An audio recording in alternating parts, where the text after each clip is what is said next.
Hi hello नमस्कार, मी मोहिनी सगळ्यांच्या मनापासून स्वागत करते आपल्या चॅनलमध्ये। आजच्या व्हिडिओची सुरुवात मी देवपूजापासून केली आहे। इथं बघू शकता सगळ्यात पहिल्यांदा सर्व देवांची दह्या दुधाने आंघोळ घालून पूजा वगैरे केली बघू शकता। आणि लगेच इथं शिवलिंगाला पण म्हणजे अभिषेक करायला घेतला। इथं दही दूध फुलं आणि आज शिवमूठ तांदूळ असल्यामुळे थोडेसे तांदूळ घेतले आहेत। आणि खूप दिवसांनी आणि खूप वर्षांनी असा योगायोग येतो। तर इथं नागपंचमी आणि श्रावण सोमवार खूप दिवसांनी एकत्र आलेला आहे, त्यामुळे घरातली पूजा तर झालीच पाहिजे आणि बाहेर पण जायचंय, त्यामुळे आम्ही सगळेच लवकर उठलेलो। पहिल्यांदा सर्व घरातलं काम ते आवरून लगेच देवपूजेला बसले होते। ओवीचे पप्पा पण उठलेले, त्या दोघांना पण इथे देवपूजेला बसवलं। आणि घरामध्ये म्हणजे खूप पॉझिटिव्हिटी येते अशा प्रकारे जर केला आपण पूजा वगैरे। आणि आपले सण असे एवढे छान आहेत ना, घरामध्ये खूप प्रसन्न असं वाटतं। आणि काहीच केलं नाही तर घरामध्ये म्हणजे वेगळंच होऊन जातं। तर म्हटलं सकाळी लवकर उठून सर्व आवरून मंदिरात पण जायचं आहे। आणि आज श्रावण सोमवार नागपंचमी असल्यामुळे मंदिरात पण गर्दी राहते, त्यामुळे म्हटलं घरातलं सर्व आवरूनच जावं। तर इथे बघू शकता पूजा वगैरे केली। आणि फराळामध्ये पण आज मला साबुते बनवायचे। आणि आजकाल कसं आहे, किती पण मोठे सण असले ना सणासारखं वाटतच नाही। आणि आज तर नागपंचमी होती। आमच्या लहानपणी ना असं असायचं, म्हणजे प्रत्येक ठिकाणी झोके वगैरे असायचे। आजोळी तर एवढी मजा यायची ना, खूपच छान। आदल्या दिवशी सर्व मेहंदी वगैरे काढलेली आणि आमचे आजोबा सर्व लेकरांना वगैरे कपडे ते आणायचे, खूप छान वाटायचं। आजोळी जायचं म्हटलं की म्हणजे खूप वेगळंच म्हणजे फील यायचं। आजकाल तर तसं काही राहिलंच नाही। इथं मामा वगैरे आम्हाला न्यायला ते येत होते, तर मस्त वाटायचं आणि खूप एन्जॉय वगैरे करत होतो आम्ही। आमच्या गावाकडं म्हणजे माझ्या आजोळी लिंबाचं वगैरे झाड होतं, तिथं त्याला झोका वगैरे बांधायचे। तिथं तर आम्ही खूप म्हणजे मैत्रिणींनी असं झोका वगैरे खेळून एन्जॉय वगैरे करत होतो। तर इथं बघू शकता इथं शिवलिंग पण असं स्थापन वगैरे केला आणि इबीत लावून घेतला शिवलिंगाला। आणि एवढा श्रावण महिना आपण स्वतःला पण इबीत वगैरे लावायचा असतो, मी पण लावलेला। आणि बघू शकता इथं लगेच मला खिचडी बनवायची होती शाबूची। इथं शेंगदाणे संपले होते, तर ते भाजले। त्यांना खूप जास्त भूक लागलेली, त्यामुळे तेच भाजत बसले होते शेंगदाणे अगोदरच। तर इथे शेंगदाणे भाजले आणि त्यांना शाबूसोबत अशा प्रकारे मिरच्या खायला खूपच आवडतात। तर इथं तुकडे करायचे मिरच्यांचे, जेणेकरून अंगावर उडून येत नाहीत। आणि असं थोडंसं तेल टाकून पण आपण तळून घेऊ शकता, पण इथं शाबू करायचं होतं म्हटलं ह्याच तेलामध्ये परतून घ्याव्यात मिरच्या। लगेच इथं शाबू बनवायला घेतला। पहिल्यांदा मिरच्यानंतर बटाटे टाकून घ्यायचं आणि मीठ टाकायचं। मीठ टाकल्यामुळे आपलं बटाटे जे काय होतं एकदम मऊ होतं। आणि शाबू मी सकाळी भिजू घातलेला उठल्याबरोबर, पण छान भिजलेला। इथं बघू शकता शेंगदाण्याचं कूट पण वाटलं मी। आणि शेंगदाण्याचं कूट आपण जेवढं जास्त टाकू शाबूला, तेवढा शाबू असा मोकळा आणि छान होतो, पिटाळ लागत नाही। इथं देवाला पण नैवेद्य दाखवला। इथं मिरच्या तळल्या होत्या, दही पण आदल्या दिवशी रात्रीच बनवलेलं। शाबूसोबत दही असलं ना छान लागतं। आणि म्हणजे आपलं कसं पण चालतं, पण पुरुषांना म्हणजे फराळ लागतोच। तर इथं बघू शकता माझं पुरण पण शिजलेलं। आणि मी पुरण म्हणजे माझ्याकडं चाळणी पण आहे आणि पुरण यंत्र पण आहे, पण मी त्याच्याऐवजी न गाळता अशा प्रकारे मिक्सर वाटा पुरण वाटून घेत आहे। 1 वाटी डाळ घेतली होती, तर 1 वाटीच मी साखर घातली, जेणेकरून पुरण खूप छान होतं। आणि पुरण बनले का नाही अशा प्रकारे ओळखायचं। बघू शकता उलटणं ठेवायचं मध्ये, जेणेकरून कळतं। जर उलटणं पडलं नाही तर आपलं एकदम पुरण परफेक्ट झालेलं असतं। इथे विलायची टाकली, तर बघू शकता एकदम परफेक्ट आपलं पुरण बनलं आहे। इथे पीठ वगैरे पण मी मळून ठेवलं, भात पण एका साईडला लावला होता। आणि फक्त आता राहिली होती आमटी करायची आणि पोळ्या लाटायच्या, ते म्हटलं तिकडून मंदिरातून आल्यावरच करावं, जेणेकरून गरम गरम छान लागते आमटी आणि पोळ्या।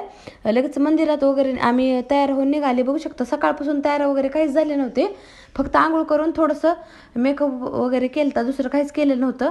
इथं तयार वगैरे झाले छान। दारात अशा प्रकारे मी रांगोळी काढली आहे। आणि मंदिरामध्ये आम्हाला सिद्धेश्वरला जायचं होतं, पण म्हटलं अलीकडं जावं, तिथं नाना नानी पार्क पण आहे, जेणेकरून आपल्याला म्हणजे झोका वगैरे पण खेळता येईल, म्हणजे मान तरी केलेला बरा। तर इथं बघू शकता वातावरण पण आज खूप छान झालं होतं। तर बघू शकता इथं लगेच आम्ही येऊन पोहोचलो होतो मंदिरामध्ये। सगळ्यात पहिल्यांदा दर्शन वगैरे घेतलं। आता इथं महादेवाला चढवण्यासाठी इथं मी फूल आणि अगरबत्ती ते सर्व घेतलं, बेलपान सर्व। तर इथं बघू शकता एवढी गर्दी पण नव्हती या मंदिरामध्ये। तिथं जवळच आहे, म्हणजे नाना नानी पार्क आहे ना, तिथंच आहे हा देव, वैजनाथ मंदिर म्हणून आहे, बघू शकता इथं लातूरमध्ये। तर ज्यांना माहीत आहे त्यांनी कमेंट करून नक्की सांगा। तर इथं एवढी गर्दी नसल्यामुळे आमचे दर्शन पण पटकन झाले। तर बघू शकता अशा प्रकारे वातावरण पण आज छान होतं. इथं लगेच आम्ही मंदिरामध्ये पोहोचलो होतो. आणि आजकाल ना जे आपण करतो तेच आपल्या लेकरांना करायचं असतं. ओवीच्या पप्पांनी इथं घंटे वगैरे वाजत आहेत, तर ओवीला पण वाजवायची होती. आणि लेकरं आजकालचे ना एकदम एवढे ॲक्टिव्ह निघालेत खूपच. आणि ह्या दोघा बाप लेकांचं तर एवढं जमतं तर बघायचंच काम नाही. माझ्यापेक्षा ओवीचं आणि तिच्या पप्पांचं फार म्हणजे जमतं. मला तरी ती म्हणजे माझ्यासोबत तरी एवढं हे राहत नाही, पण पप्पांसोबत खूप फ्रीली आणि खूप छान राहते. आणि म्हणजे सगळेजण म्हणतातच बाप आणि लेकीचं नातं वेगळंच असतं. तर इथं बघू शकता मी अशा प्रकारे पूजा ते केली. सगळ्यात पहिल्यांदा देवाला इबीत वगैरे लावलं आणि बघू शकता फूल वगैरे ठेवले, सर्व बेलपत्र ते. आता इथं गर्दी वगैरे नसल्यामुळे मी पाण्याची बॉटल पण सोबत आणली होती, म्हणजे पाणी घालण्यासाठी. तांब्या म्हणजे आणला नाही म्हटलं, म्हणजे गर्दी जर असली तर तिथं आपल्याला पाणी वगैरे घालता यायचं नाही, म्हणून म्हटलं बाटली तरी सोबत असली, जर गर्दी नसली तर घालायचं होतं पाणी, म्हणून बाटली सोबत आणलेली.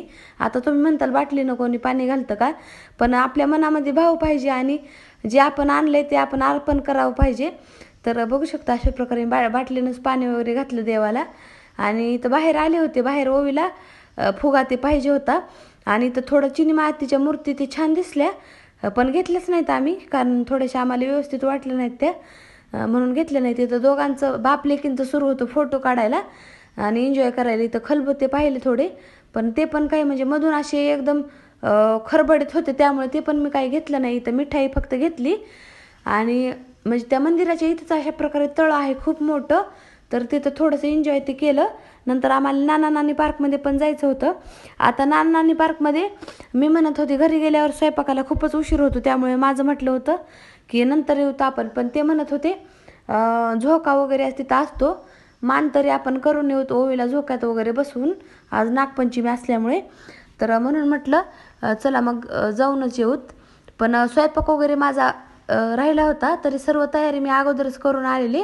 फक्त पोळ्या लाटायचे आणि आमटे राहिले, तरी पण दुसरं बाकीचं असतात भांडे वगैरे पुरणाचे खूपच पडतात, त्यामुळे माझं नको नको सुरू होतं. इथं बघू शकता ओवीला तर एवढी मजा येत होती ना, खूपच मजा येत होती. पण इथं ती भेली, कारण थोडंसं तिच्याहून जास्त वजनाचं लेकरू आल्यामुळे ती पडत होती, त्यामुळे तिला तिथं नव्हतं खेळायचं, दुसरीकडे निघाली लगेच भिवून तिथून. तर अशा प्रकारे, आणि तिला कॅमेरा सुरू केला ना अशा प्रकारे काहीतरी मस्ती वगैरे करायची असते. इथं लगेच तिला झोक्यामध्ये बसवलं. आता तिथं म्हणजे एंट्रीचं तिकीट वेगळं आहे आणि आतमध्ये आपण गेलो ना तर त्याचं तिकीट वेगळं आहे. तर एंट्रीला 25 रुपये काहीतरी आहे, फक्त पाहायचं असल्यावर सगळीकडे फिरून. आणि आपल्याला जर वेगवेगळ्या ठिकाणी तिथं बसायचं तर त्याचं तिकीट वेगळं आहे.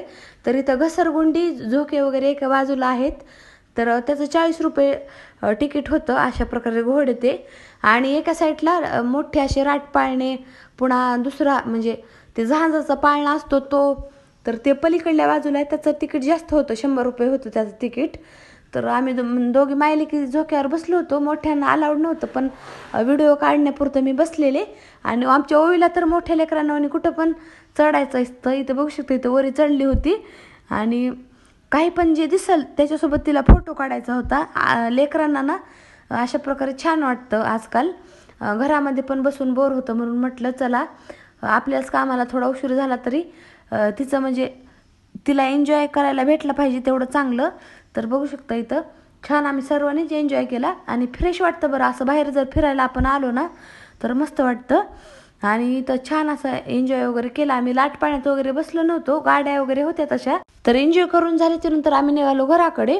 आणि कसा वाटला व्लॉग नक्की कमेंट करून सांगा. चॅनलवर नवीन असेल तर चॅनलला सबस्क्राईब वगैरे करा, शेअर करा, लाईक करा, आणि असंच कंटिन्यू राहा आणि सपोर्ट वगैरे करा. तर चला आता घरी गेल्याच्या नंतर जेवण ते केले, माझं सगळं काम ते आवरलं.